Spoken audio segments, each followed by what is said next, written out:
We do not have an expert today to talk about Iran and the nuclear deal. So I think this is going to be more or less, a discussion amongst ourselves, but we need something to work off of. And so maybe Angela could give us a recap of what you learned in the Tennessee discussion and what the status is right now. Yeah, I think not to have a free for all, but I kind of thought it might be advantageous for us to have just an open discussion about whether or not the United States should re-enter the JCPOA. And so the speaker who addressed the Tennessee World Affairs Council just a bit ago is arguing, she works at the Arms Control, help me out, Pam, what was her Arms Control Center? It's a think tank in any case, though, that whose whole mission is arms control. And they are arguing in favor of the United States re-entering the JCPOA as long as Iran returns to the agreed upon levels of enrichment that they had agreed to when Obama agreed to the JCPOA 4 years ago, or 4.5 years ago now. She talked about their capacity at that time to be ready for a nuclear weapon if they wanted to, and that hasn't changed. So they could if they wanted to, but I think part of her argument was that, and I see some of the other folks who were on there as well chime in, but I think part of our argument was that the sanctions are not having any effect, except that they're making the United States less effective than before. And so instead of bringing about the kind of change either in the regime or in their plans to use nuclear enrichment for energy or medical purposes or whatever they're going to use it for, the sanctions haven't supported the efforts to get them to curb their efforts. Instead, it's actually backfired on the United States, and there are more neighbors of Iran who favor or who consider the United States to be an unreliable actor. And she also pointed out that some of the impact of this breaking of the relations is that even worse hardliners are likely to be elected in June in Iran. So Angela, were you convinced? Personally, I don't know that we should have left the JCPOA, but the problem is we did. So I mean, so you can't go back and say, well, we never should have left it, because the reality is we did leave it. So what do we do? For personally, I think we need to at least begin negotiations again. So I don't think there's any advantage to not having negotiations, to not having talks. And there's a lot of disadvantages to not having them. So. Catherine, you typed on the chat that you listened and you thought she was articulate. Anything in particular she said that stood out to you? Yeah, I think with the nuclear science, there's a lot that she pointed out. There's a gap between what, even people who follow foreign affairs, but are laymen, understand about the nuclear science and how it actually influences this whole discussion, because it's very traceable as compared to other things, chemical and biological weapons, maybe not so much, but with nuclear, she really talked a lot about this 3-month gap where they're kind of, as I understood it from her, keeping records of what they did in sort of a black box. And if we go ahead and restore the JCPOA, they will release that information so we can reconstruct what they did during that time and figure out in what stage they're at, and all of these things. And because it's nuclear and there are, you know, only certain it certain things that are possible because of the science, that we would be able to check that and really know for sure. And if we give up this window of opportunity where we don't have access to that data because we didn't come back to the negotiating table or the bargaining table, then we lose track. We lose like these footprints of what they've done for a 3-month period, and we lose it forever. And that would be potentially disastrous for us not to know, not to be able to recreate what was done during that time. So I thought that was really interesting. I didn't appreciate that before at all. That's a good insight. Lee, did you have your hand up? Go Yeah. ahead. I think echoing what Catherine said there, that one of the key points that she made was that we've got this 3-month window, and it's totally dependent on the removal of the U.S. sanctions against Iran to get out of that window. But it's the area there that these are the compliance things that were part of the TOPC that Iran has opted to quit reporting on those, but they have made a compromise agreement that they will retain the records for 3 months. And that's basically blackmail, saying that we need to get our act together within 3 months so that they would then release it, so that they can utilize the tracking of it, and that these are the types of records that over a period of time are very critical to track what they've got and what's transpiring. And I thought she was extremely articulate, that fairly complex topic that she, in my mind, at least hit a number of the key points. Does anyone on our call, go ahead, Greg.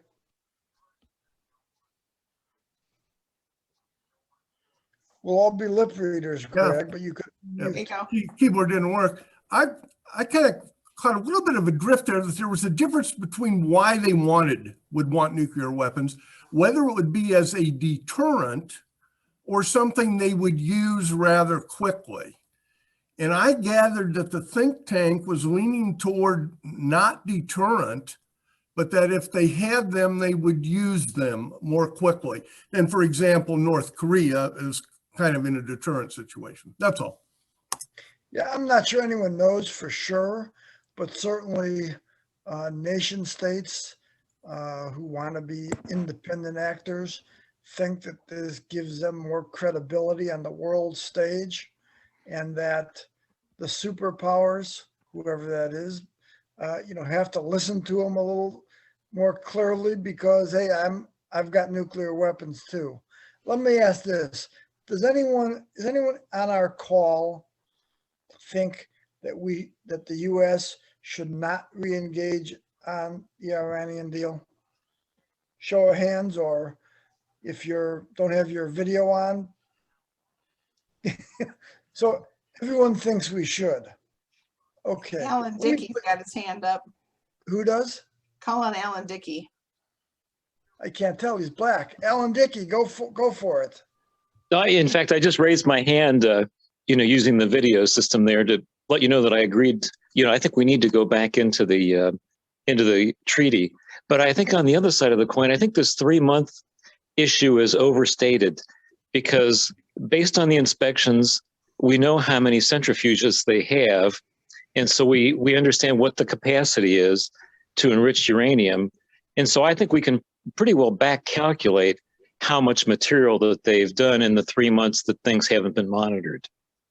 So I think that while, the comment was made, we're being blackmailed because we need to have this data, I think that there's probably a pretty good estimation that can be made of what they've enriched during the last 3 months. Okay, well, let me raise, I'm certainly not a scientist. I know so little about science. I don't even play one on TV. But let me raise another issue. And, when this was negotiated by the Security Council permanent members plus Germany, they specifically did not include Iran's neighbors. And in particular, we're talking about Israel and Saudi Arabia. And Israel, through Netanyahu, has been vocal on the world stage opposing this. And basically, his position is, I hate to speak for Israel, but I guess I'll do that. We should call back those characters who were here a couple weeks ago. No matter what deal you make, you can't trust Iran anyway. Whether you have the numbers or don't have the numbers, they're going to do what's in the best interest of Iran, and they threaten their neighbors. And so any deal is a bad deal. The only solution, I think is what he's saying, is to try to upend the regime, which Trump, if his more lucid advisors, of which there are a few, would say that's what they were approaching because the sanctions were so significant. So I guess the question is Iran enough of an honest broker that if we make a deal with them, it can be trusted? I'll put in my 2 cents first because I'm unmuted. Or 3. Angela, let me ask you, is that a fair question? I think it is a fair question. And I think it's a matter of interpretation. So number one, every state looks out for its own national interests first. Any state that doesn't look out for its own national interests first is not going to survive very long. So Iran always has to look out for Iran first. But number two, I think part of what drives US policy toward Iran is entirely focused on Israel. And, you can argue whether you like Israeli policy or not Israeli policy. I think that they're in the driver's seat of US policy. And I think that's a dangerous position for the United States to be in. I don't think any other country in the world should be driving our national interests. We should be looking out for our national interests.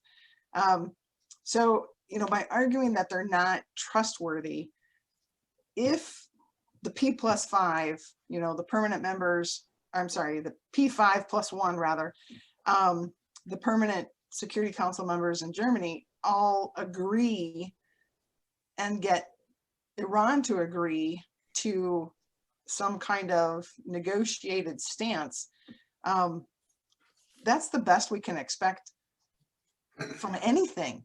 And then if they violate it, if those same parties say, these are the rules, you violated them, we're all going to stand together, that is a solid international regime. And, that's a solid mechanism for holding their feet to the fire. It's not going to be perfect, of course, but, we've had sanctions on Iran for decades and they haven't collapsed. They haven't gone away. So who are we hurting? And what's our next step? So, well, that's Michelle. I'm going to come to you because you made an interesting comment on chat. But before I do, Angela, that's the sanctions issue. We have history in that. All you got to do is look 90 miles south of Florida. The sanctions on Cuba were tremendously successful, weren't they? We brought Cuba to its knees. Well, maybe we haven't. Regime change there. Pardon? Oh, there was regime change there. Yeah. So, I think we certainly have to look at those. I think the stakes are different. Obviously, Cuba is a threat directly to us, but I also think Israel being what it is, surrounded by mostly enemies in a relatively small country, I think their vulnerability is what they play on, and there's some truth to that. So that being said, Michelle, why don't you talk about what you wrote?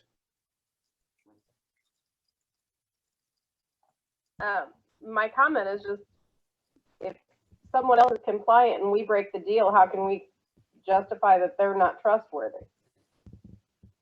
I think argued about the trustworthiness before there was a deal, before there was anything going on, and he's at least been consistent in that regard. Well, but sure. One of the things that the speaker pointed out is we can't imagine that Israel is monolithic in its perspective of the position on Iran and the nuclear deal. I think there are a lot of people who feel more comfortable having something that monitors and holds them accountable, and to have nothing, I think, only emboldens Netanyahu and allows him to fearmonger. Yeah, I think the argument that Israel is not monolithic is absolutely correct. Netanyahu's probably about a 35 or 40% leader, but he is a leader. Donald Trump was our president. He made the policy, and there's others who disagree with that. But for the 4 years, he was the one who called the tune, just like Netanyahu does. If the Israelis would ever be smart enough to get rid of Netanyahu, then there might be some more amicable discussions. But the Israelis haven't seemed to go out of their way to embrace candidates who have olive branches in their hand. Go ahead, Don. I think Michelle brought up a good point. I would have agreed with Netanyahu that you couldn't trust, Iran, and it really wasn't Yahoo that I would have agreed with. Just I think that was the general consensus. I was originally opposed to the treaty when it came out because I didn't think it got enough. But when I read the analysis afterwards, that the Obama team and administration, the Iranis are such tough negotiators. They usually come out ahead on anything they negotiate. So the push was first priority, stop nuclear development. And they felt if they could get that, they wouldn't push the other stuff, or they wouldn't even get that. Then they were going to come back and negotiate the other separately. Of course, what happened was they were so worn out, they never came back and negotiate, especially the militias, which was a big mistake, I think, because then that created the hostility to the treaty and never really said, well, but we are coming back and working on this problem. I also had read the analysis that Iran ended up being trustworthy because the administration was afraid of being overthrown in Iran because the economy was in bad shape. And if they didn't get something out of the way, the hostility was growing against them and was becoming visible. But then when we get out of the treaty, more sanctions, well, who's to blame for Iran's problems? Well, now it's the United States that's to blame, not the Iranian government. So we got a couple of double whammies there, and we didn't play to the strength. So I think that's why Iran ended up negotiating and agreeing, is they absolutely needed it, really partly for their survival. And still do. And they do. And that's why I think they would follow if we go back. But boy, you've got to come right back and continue working on the other issues of where they're stirring up trouble, there in the Middle East with the proxies. Well, I applaud Don for having a preconceived idea and then educating himself and finding out new information. Imagine that, getting information about that. I think that's Don. I see a shadow talking to us, but who knows?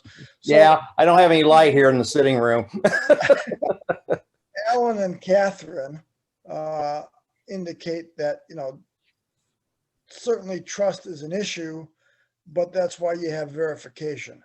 And I think there are some who believe, again, I'm playing devil's advocate here, some who believe that no amount of verification is sufficient because they or other untrusty actors have the ability to hide and deceive and do that sort of stuff. And so you can have the verification, you can send in inspectors, but they can move things around.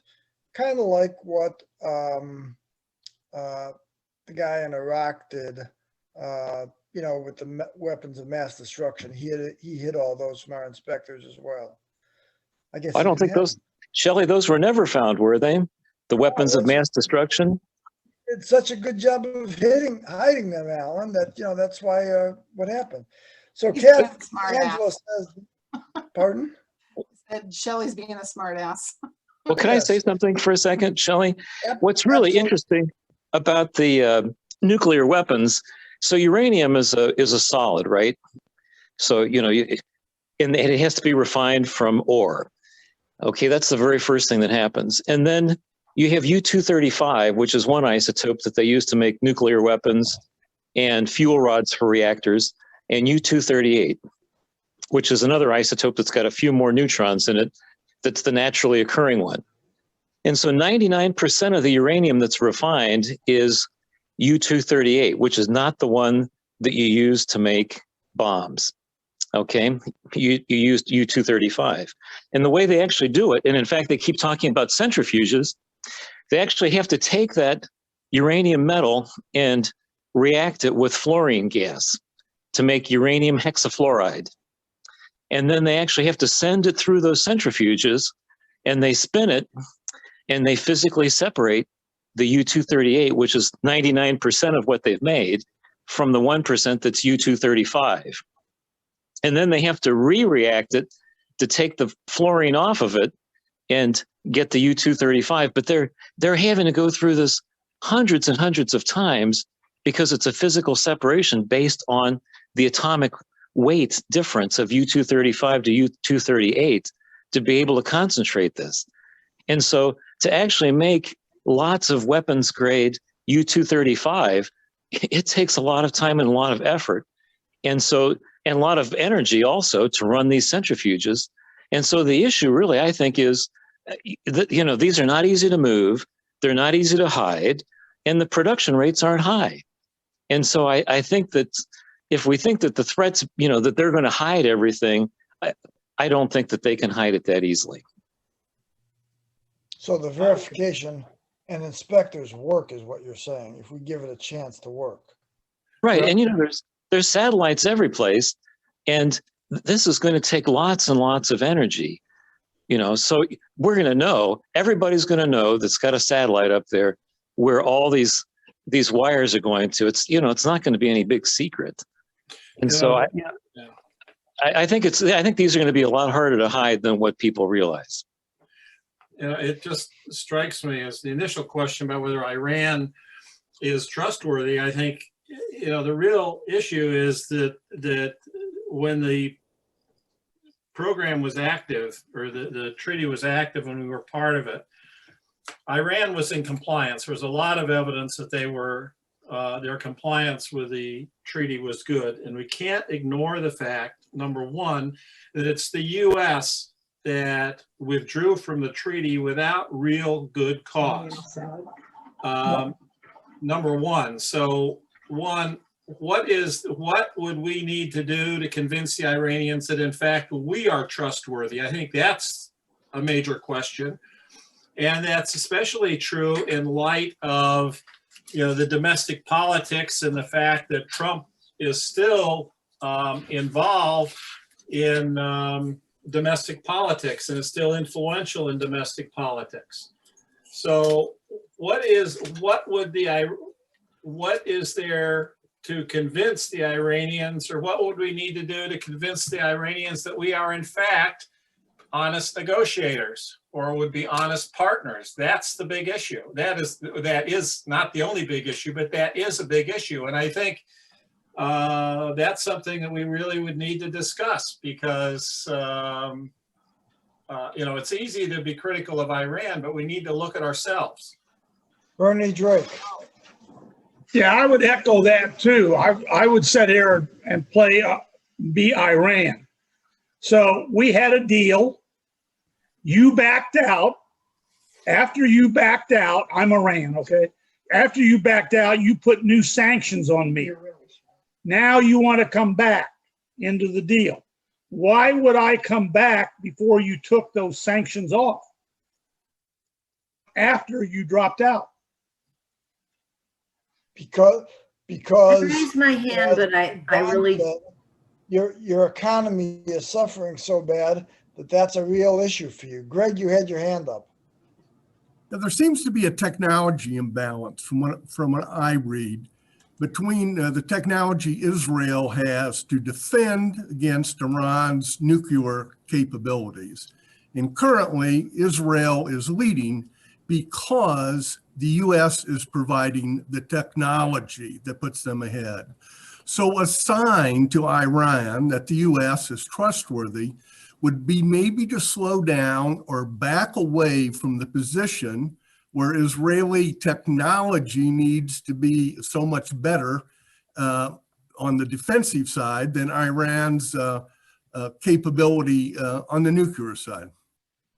Pam, did you have your hand up? Yeah, the thought that's sort of been crossing my mind is that the young lady who gave the presentation on the prior program, it did indicate that from a regional basis, two of Iran's major regional enemies, Saudi Arabia and Israel, do have nuclear weapons. And if I was running Iran, I don't know that I'd want to sign something which gave away my right to also arm myself. You know, it's interesting you say that. My lovely wife, who's not here, so I guess I can say this, she won't hit me, says, why shouldn't Iran or any other country have the right to get nuclear weapons? You know, it's in their own interest. Why shouldn't they do that? Why should some other country stop them? I know the end. But let me ask this. Okay, within an hour ago, to show you how current this is, U.S. missiles struck an Iranian-backed militia inside Syria. Now, I haven't read the story. I just saw the headline. I don't know the details, but obviously it was somewhat of a provocative move by Biden. It's his first military effort. Maybe it was justified. Maybe it wasn't. It wasn't. But the question I have is this, and you guys were leading to it. So we can't turn the clock back. We know what happened in the previous administration. Sanctions on, off, that sort of stuff, expanded. So if you were the national security advisor, Larry, I'm appointing you to that position. What would you be advising President Biden to do?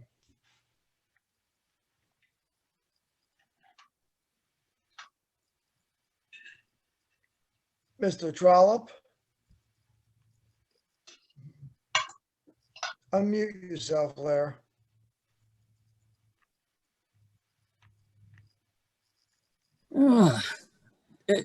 Say it one more time, what you want me. I'm advising Biden is what he should do. You're the national security advisor to Joe Biden. Yep. What are you advising him to do vis-a-vis relations with Iran and the Iranian deal? I think I would still support what we were doing before with the sanctions on Iran unless they talk. And if they would talk, at least I think we've got a chance. If they're talking, they're not launching missiles and setting off big explosions. So, you know, I think it's important to get the talking back going. The problem that I see is I really have a hard time thinking that, well, okay, let's go ahead and let Iran get nuclear weapons and then Qatar can get theirs, and then the rest of the Middle East can get their nuclear weapons, and then you have a bunch of, and I'm generalizing here, but I think you have a bunch of semi-unstable countries there in terms of their politics, who maybe in this regime you can trust them, but maybe in the next regime next month you can't. And just the damage that just even one nuclear weapon could do is enough to scare me. I think we can agree, despite what my lovely wife would say, that it's in U.S. interest for there not to be a proliferation of nuclear weapons. So that exactly what you said. And we've seen some of this in Pakistan, which is not the most stable country, and they have nuclear weapons. And Jesus Christ, somebody, some crazy guys could take over there. But the question, Larry, is this directly for Iran? Should the U.S. reduce some of the sanctions that were imposed over the last 4 years as a sign of good faith to get the talk started? You know, I think the basic issue, looking at the broad, looking at this a broad perspective, I think the fundamental problem with Iran is that Iran refuses to acquiesce to U.S. hegemony, and that we demand hegemony in the area. And if we, by insisting that Iran acquiesce to that, you know, in a subservient fashion, we are going to continue to have this problem. I think in the long term, and don't ask me how we're going to get there, because I think this would be a very difficult road. But personally, I suspect that we would do best with Iran, and Iran would, if we completely opened up trade with Iran, made it completely open. Consequently, Iranian businessmen would have an active world trade, including a trade with the United States. Their economy would improve substantially. The people would be a lot happier, and the government wouldn't want to mess it up. But we continue to maintain sanctions, and sanctions overall aren't very effective in the long term of accomplishing long-term goals if our goal is in fact stability in the area. But if you open up trade, you can't open up trade with sanctions. It's either, you know, No, absolutely you can. It's just the opposite. I'm going on a basic concept that businessmen, when they want to get together, make certain that both people benefit, essentially in a business negotiation. Now, that may not be true with Trump organization, but most businessmen want to have a win-win situation. Politicians aren't looking for a win-win situation. If you have the business communities in both countries working actively together, I think we would make a lot more progress and there'd be a lot more stability. Now, if you're asking whether I would what my predictions are as to whether that will occur is a different issue. But I think that would be a solution that would have long-term stability and would be both of our interests. I don't know how to get there. So I'm going to look for a response to that. I think what John is saying, which I haven't heard others say, is the U.S. should throw off sanctions or at least open up Iran to U.S.-Iran business and then worry about negotiating the nuclear trade after that, because that business will be so impactful to the country of Iran that they will be more amenable on the nuclear side. Well, not exactly. I wouldn't put that ahead of the nuclear sanctions or the nuclear deal. The nuclear deal would be part of getting there. So you have to get the nuclear deal. Open up the business. So I guess I want to make sure you understand what you're saying. Are you open up the business, or are you negotiating business with the sanctions? Well, I think you're going to have to take care of the nuclear deal first, because this would be a stepwise process. But you have to deal, because that's what's imminent and that's what's staring us in the face. But I think that if we get a deal and we get the sanctions lifted and there's compliance and it goes as well as it did before, we can continue to move progressively with a goal of completely opening up business and trade with Iran. And goodness knows, we need more trading partners internationally. Okay, Barb Drake, I'm going to give you a total hypothetical. Pretend you're an editorial writer at a mid-sized newspaper. I know that's hard to believe. What would you be writing as far as advice on the Iran nuclear deal? I would be writing to get back into a nuclear deal, that it serves our country if we have fewer nuclear powers. Nuclear weapons are dangerous and we need to work with them. It's also important to work just in general with other nations. We can't go it alone. We've been going it alone too much in the last few years. And certainly in the Middle East, it's important that we have a role there and try to keep things as stable and peaceful as possible. Are you willing to make concessions to get to that point? I'd have to know what the concessions are. What are you, I mean, I guess I don't know enough about what the concessions would be. Right? Obviously, I'd have to do some research, Shelley.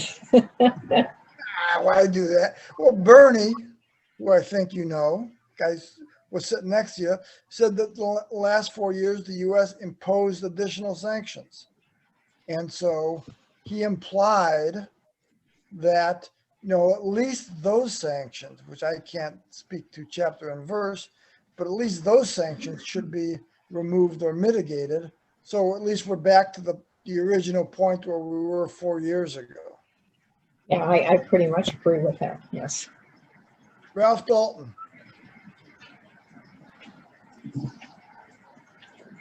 Angela, we have to have a class in sign language. That would be really good if we could do that and we could all hear each other that way. Well, go ahead, Ralph. Well, my feeling is, of course, that we need to get back into this agreement. However, you've got to look at it a little bit from Iran's standpoint is we thought we had something, and then all at once, here comes Trump and basically has, let's say, shut off the faucet.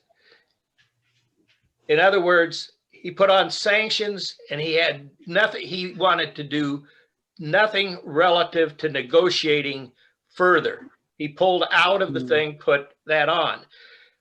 You've got to look at Iran saying, well, if we come back into this at this time, what is the longevity of this agreement that we're signing right now? We can get into it and we can be into it in 4 years, but we don't know what's coming 4 years from now. So we've got to go in, we have to negotiate. We probably will have to allow some of the restrictions that we have on them at the present time. We're going to have to loosen them up, but we're going to also have to have an agreement with them that they're willing to talk. And I think that's where we're at right now is without the sanctions coming off, they're not willing to talk and we're at a stalemate.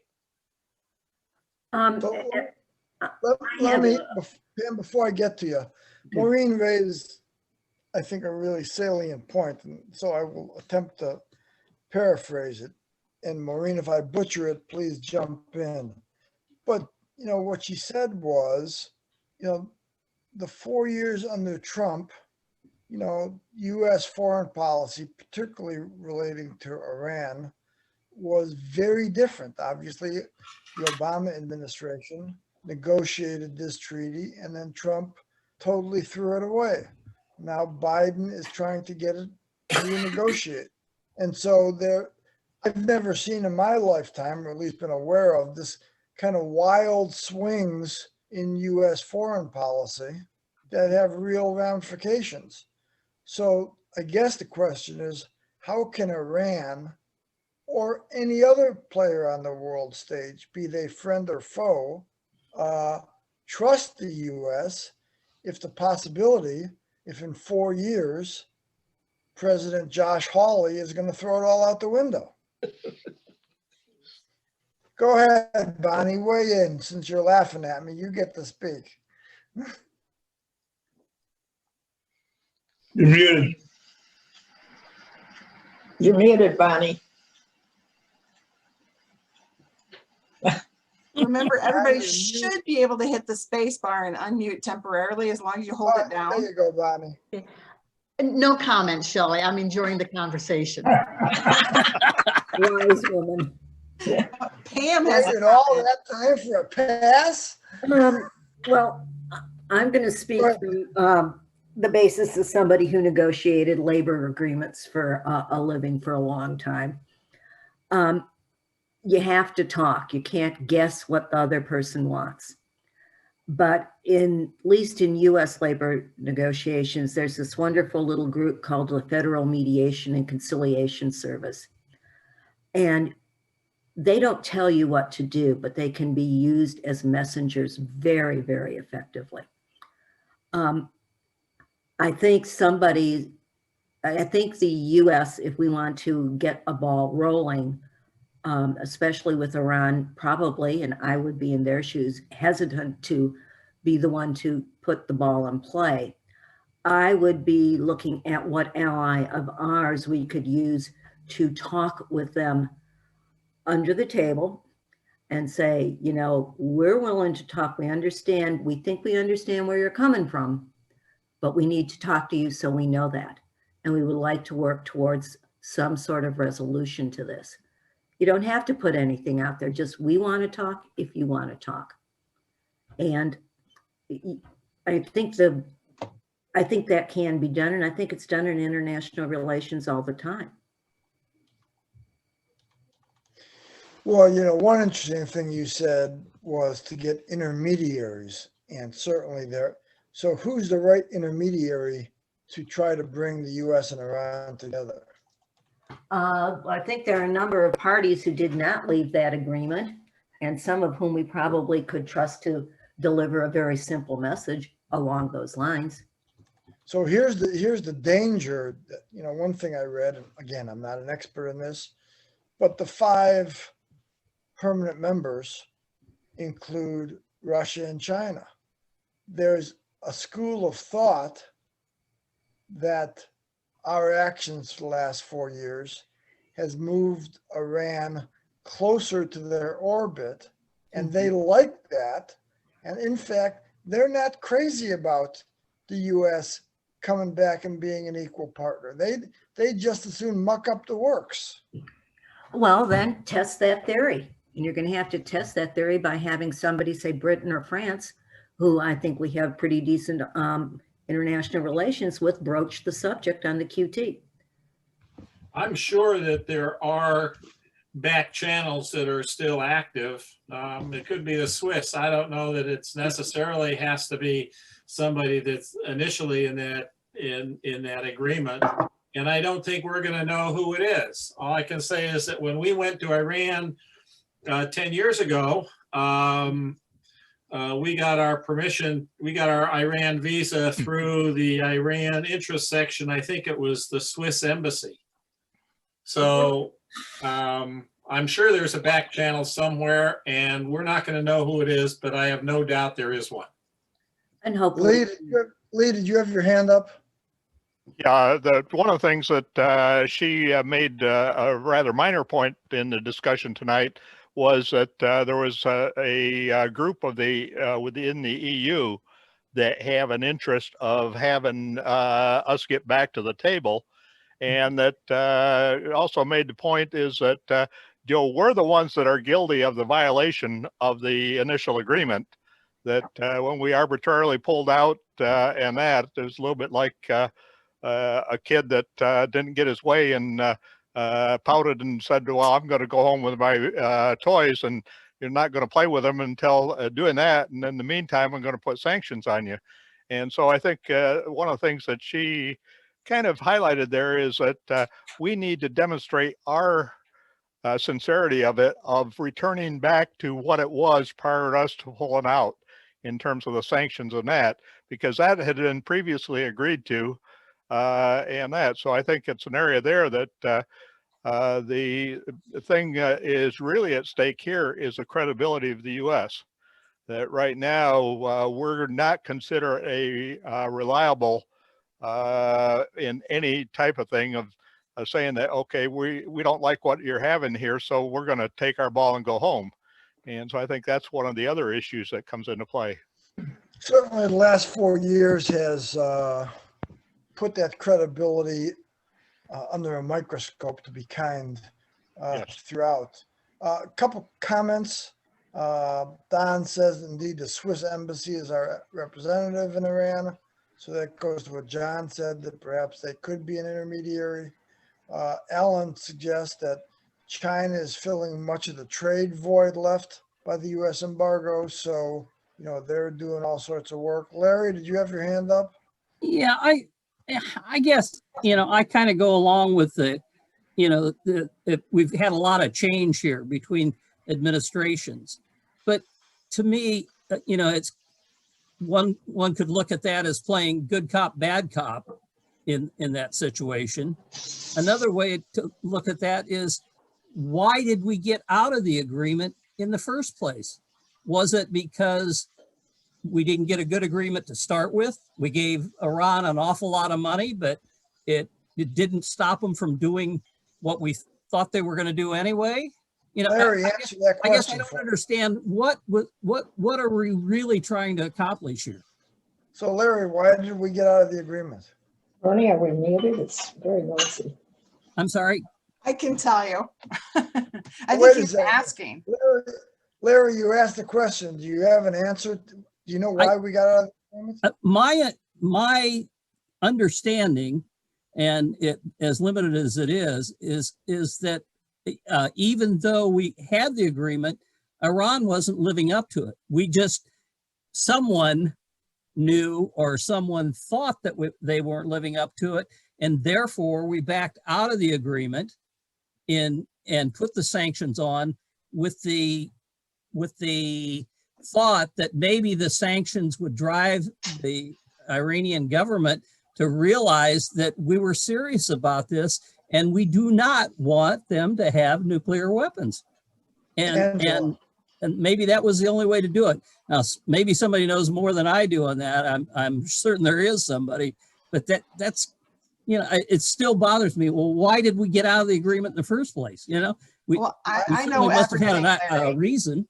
Yeah, Angela, I know answer the everything, question. Larry, so I'll tell you, because you know I'm all powerful here. The Wizard of Oz. The agreement was pegged a bad agreement, not because Iran was not following it, but because it did not include some of the issues that had come up more close to the time of the agreement. Hey, Barb and Bernie, you guys are not muted.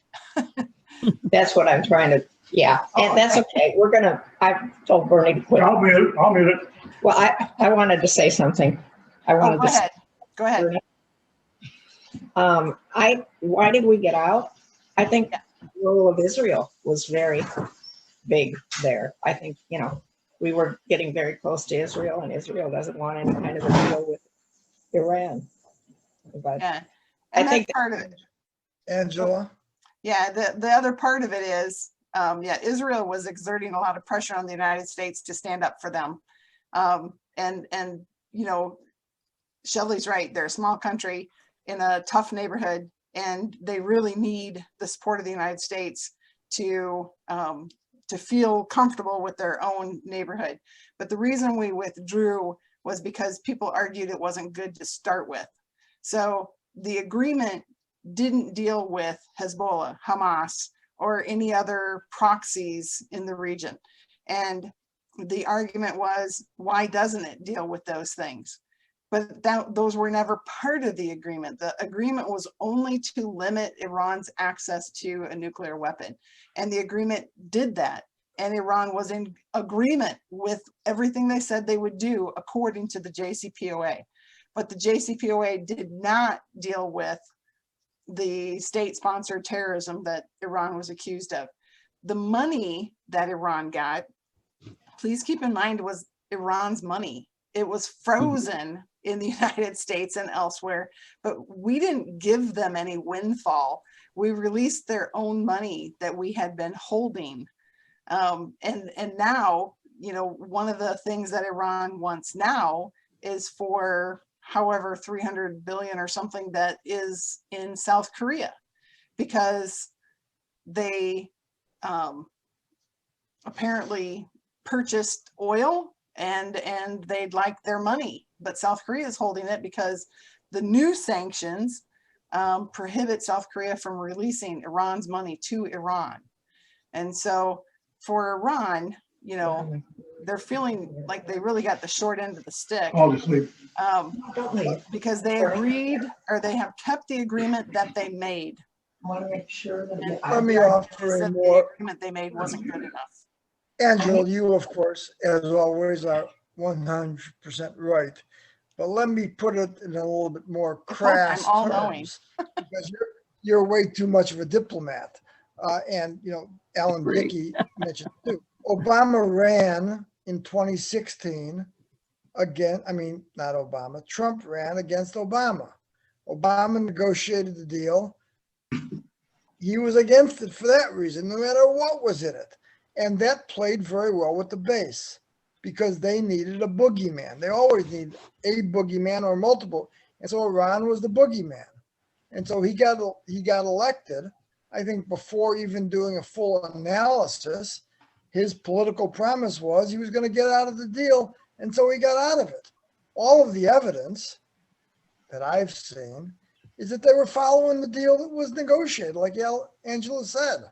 But that didn't make a difference because he didn't like the deal for a variety of, I believe, mostly political reasons, not diplomatic, interglobal reasons. And so that's what happened. So now we got to clean up, the shit pile that was left because that's what happened. We only have less than 5 minutes. So who else wants to weigh in? Show of hands. Go with Mind you, Greg. not Greg all had his hand up wallflowers. earlier. Sorry. Catherine. There's somebody else. As we wrap up, I think this might be a good time to mention that there's an excellent podcast on Iran. A lot of things that Americans don't realize about our own history with Iran. It's actually NPR's history podcast. It's been around for a few years. It's called Throughline because they take issues that are in the news today and they try to find the through line between what occurred in the past and what's driving the news story now. So they cover a variety of subjects on American history and world history, but their very first one was on American history with Iran, and it's just fascinating. It's been written up in Time and the New York Times as one of the top podcasts. So I really recommend everybody check out Throughline from NPR.